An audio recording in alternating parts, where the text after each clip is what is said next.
Yeni videoma hepiniz hoş geldiniz. Dizimizin yeni bölümünde bizleri hangi gelişmeler bekliyor?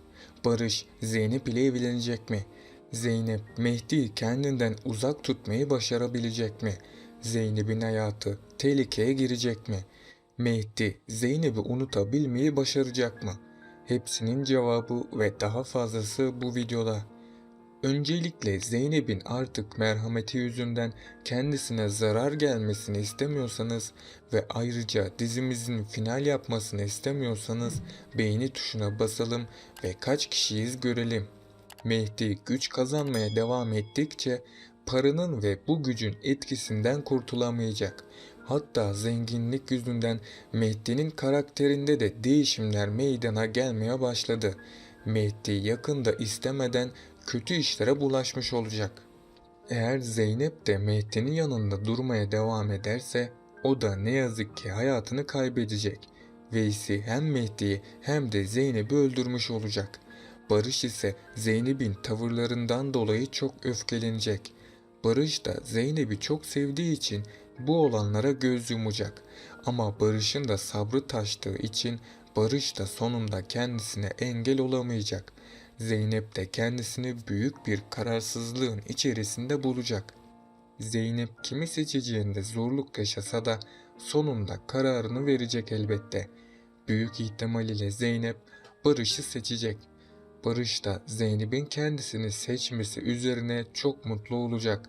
Ama Barış'ı da bu yolda çok büyük bir tehlike bekleyecek. Zeynep şimdilik Barış'ı seçse de sonradan onu terk edebilir ve yeniden Mehdi'ye dönebilir. Zeynep'in mantığı Barış'ı istese de kalbi hala Mehdi'yi istiyor. Zeynep böyle yapmaya devam ederse herkesin hayatı zarar görecek ve sonunda yine yalnız kalan kişi Zeynep olacak.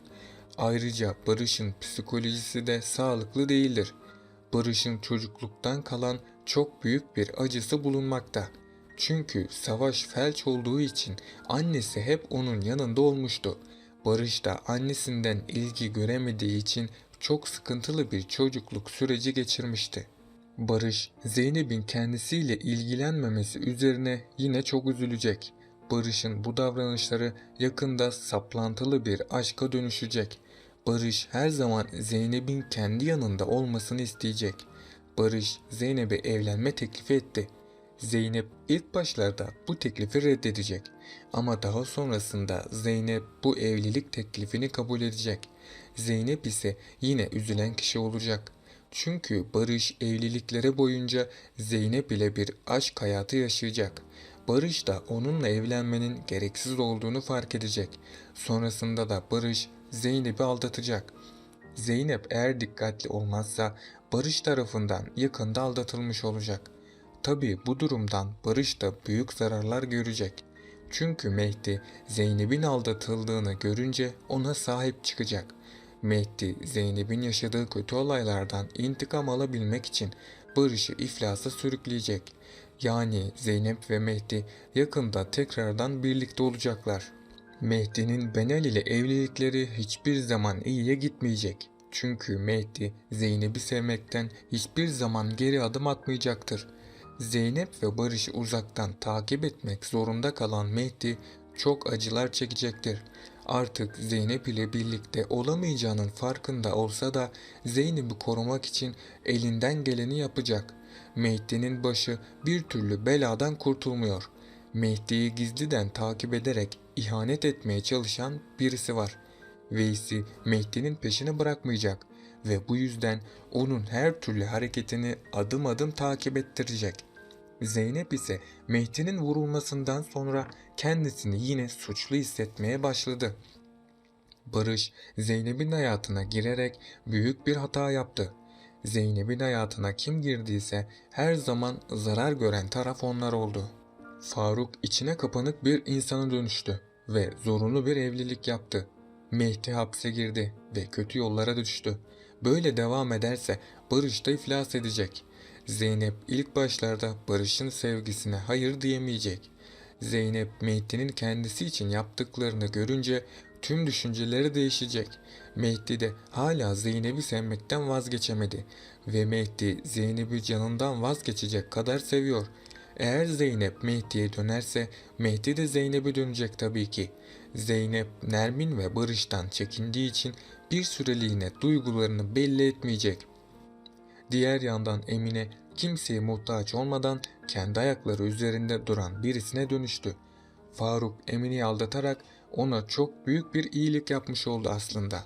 Emine önümüzdeki bölümlerde kurduğu yemek şirketi sayesinde büyük başarılara imza atacak. Bu yolda Savaş Emine'ye eğitimi için desteklerde bulunacak. Emine de sonunda çok güçlü birisine dönüşecek. Faruk ise yakında yeniden diziye dahil olacak. Emine zenginleşirken Faruk da iflas edecek. Bunun sonucunda da Faruk yeniden Emine'nin yanına gelecek. Ama Emine asla ona bir şans vermeyecek. Emine artık akıllandığı için hayatında yeni bir sayfa açacak. Özlem de en başından beri Barış ve Zeynep birlikteliğini istememişti. Çünkü Özlem Zeynep'in Barış'a layık olmadığını en başından itibaren fark etmişti ve Barış'ın zarar görmemesi için Zeynep'i her defasında reddetti. Özlem, Zeynep ve Barış birlikteliği olsa dahi bu durumu asla kabullenmeyecek. Özlem, Zeynep ve Barış aşkının önündeki en büyük engellerden birisi olacak.